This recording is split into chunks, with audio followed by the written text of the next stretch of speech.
Hey y'all, Matt here from RetroOnly.com. Today I'm going to be talking about the PowerA Wireless controller for the Nintendo Switch. Before I get into this, it's important to note that there are two different versions that PowerA makes. One is wired and one is wireless. I'm going to specifically be reviewing the wireless one because I hate wired controllers.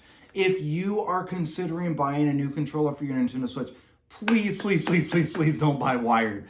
One of the best parts about the Switch is you can play it. It's super portable and you don't have to worry about wires, and it's small and you can set it up anywhere and you can have it across the room and connect it to your TV and all those sorts of things. And if you get a wired controller, you lose out on a lot of that functionality. So I'm going to be reviewing the PowerA wireless controller that I'm holding here in my hands. I purchased this brand new off of Amazon, so I'm going to be doing a full review of it, including the unboxing of it right here and now, showing you exactly what comes inside of it, how you connect it up to your TV, and whether I feel it's worth buying or not when compared to the Nintendo Switch Pro controller, when compared to generic controllers and all the other ones that are on the market. So go ahead and hit this like button and then also subscribe to our channel. Helps out a lot, helps other people see these videos as well that have the same questions about buying Switch controllers and also other things about their Nintendo Switch. So let's go ahead and hop into the unboxing of this PowerA wireless controller for your Switch.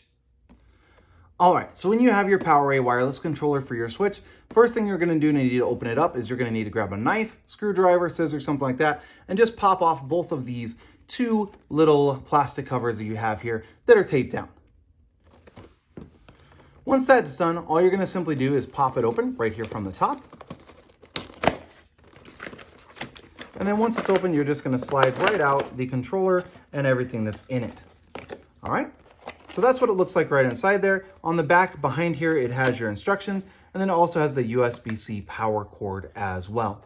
So you're just going to pop it out of the plastic, and that's what comes right inside of the container as well. It's just the controller itself, the USB-C that you'll use to charge your wireless controller, and then your instructions. As with the majority of the third-party controllers that you're going to get off of Amazon, besides, say, the Nintendo Switch Pro controller, to connect it to your Switch, you have to have another controller already connected. That could be your Joy-Cons, that could be a different controller that you have, but you have to have it already connected.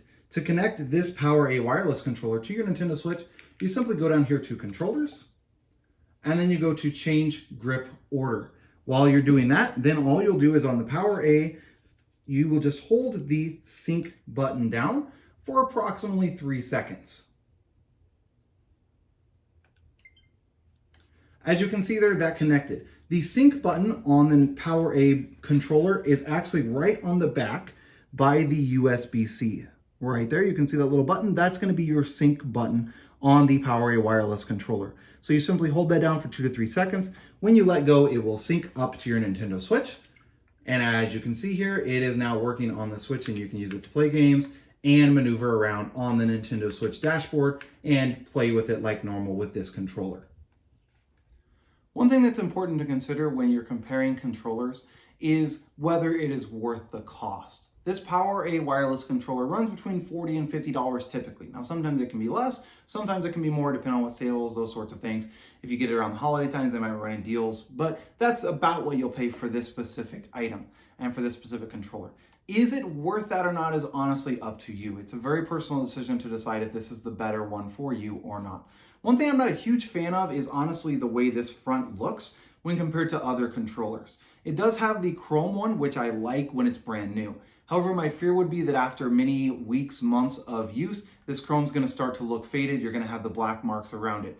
Whereas the Nintendo Switch Pro controller and even a lot of the other generic controllers, they just have the black arrow pad. And so I feel like that's going to hold up better over long-term use. And being that this is more expensive than those other generic controllers, I'm not a huge fan of that choice, although I'm sure they wanted to stand out and look a little bit different. The other thing I'm not a fan of is the choice of this mat on the front. It just feels kind of awkward when you're playing.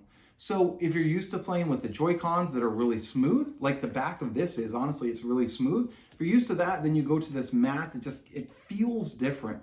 And I'm not really a huge fan of that on this PowerA controller.